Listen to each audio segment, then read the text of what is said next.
Shalom, apa kabarnya saudaraku sekalian? Kiranya kasih Tuhan Yesus menyertai kita. Sebelum kita menyambut sapaan firman Tuhan, mari kita bersaat teduh sejenak.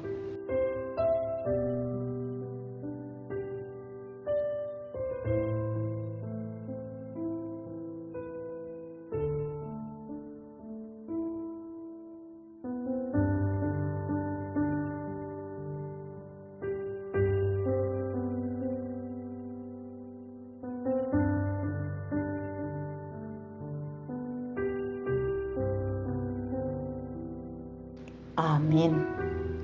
Sapaan firman Tuhan untuk kita hari ini tertulis dalam kitab Matius 6 ayat 27. Demikian dikatakan, siapakah di antara kamu yang karena kekhawatirannya dapat menambah sehasta saja pada jalan hidupnya? Judul renungan, jangan kamu khawatir. Salah satu sifat Tuhan adalah kasih dan kesetiaan. Pribadi yang patut kita teladani soal kesetiaan adalah Tuhan Yesus sendiri. Dia yang dengan setia tunduk kepada apa yang menjadi kehendak Bapanya, sampai harus menyerahkan nyawanya bagi penebusan dosa umat manusia. Firman Tuhan di atas menyatakan bahwa yang dituntut dari kita semua yang melayani Tuhan adalah dapat dipercayai dan setia kepada perintah Tuhan. Jika kita tidak dapat dipercaya, bagaimana mungkin kita dapat melayani dengan baik? Ada pepatah yang berkata, mencari orang yang pintar, berpengalaman, dan ahli banyak, tetapi mencari orang yang setia itu tidaklah mudah. Dan biarlah kita sebagai orang-orang Kristen yang sudah mengerti kebenaran dapat dikelompokkan sebagai orang-orang yang setia itu. Kita harus sadar bahwa kita tidak bisa berbuat tanpa penyertaan Tuhan, dan talenta untuk melayani Tuhan bukan kita dapatkan begitu saja, akan tetapi kemampuan kita bisa melakukan berbagai hal adalah atas berkat dan karunia Tuhan semata. Sehingga sekalipun pelayanan kita berbeda dengan orang lain, itu adalah karena Tuhan memberi kita pengetahuan yang berbeda. Tuhan sudah memberkati kita, maka Tuhan juga menuntut agar kita juga tetap setia kepadanya. Kita seringkali lupa bahwa setiap hari, setiap saat, kita sebenarnya berpegang melawan kuasa iblis. Jika kita mengandalkan kekuatan kita sebagai manusia, tentunya kita tidak akan mampu melayani dengan sempurna.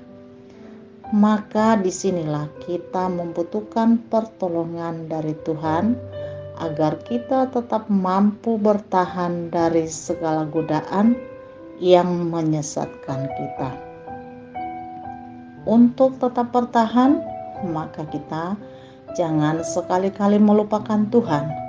Hal ini merupakan salah satu alasan mengapa kita jangan sampai melupakan Tuhan.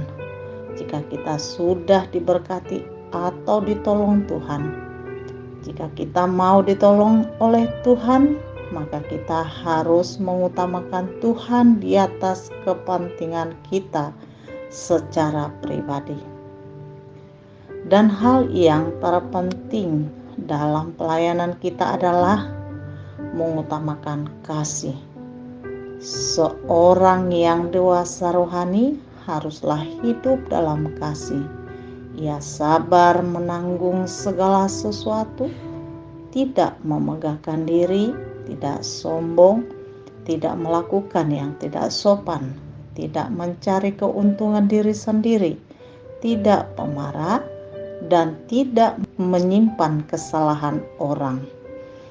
Kehendak Tuhan bagi hidup kita adalah bertumbuh hingga mencapai kedewasaan penuh dalam Kristus, di mana sifat membandingkan kemampuan kita dengan orang lain itu terus terkikis habis dan karakter Kristus semakin nampak dalam hidup kita. Bisa kita bayangkan betapa sedihnya hati Tuhan ketika melihat banyak hamba Tuhan yang tidak melayani Tuhan dengan sepenuh hati. Sudah waktunya bagi kita untuk sadar dan mulai menyibukkan diri dalam pelayanan di gereja, karena setiap orang percaya memiliki buah-buah roh yang bisa disumbangkan untuk melayani Tuhan. Kita bisa mengutamakan Tuhan dalam hidup kita pada saat kita dengan rendah hati melayani dan turut membangun satu sama lain. Marilah kita setia dengan karunia dan talenta yang sudah Tuhan percayakan kepada kita, sekalipun pelayanan kita tidak terlihat dan dipandang orang, tetapi jika kita melakukannya dengan setia, maka pada waktunya kita akan mendapatkan upah dari Bapa kita. Amin. Shalom.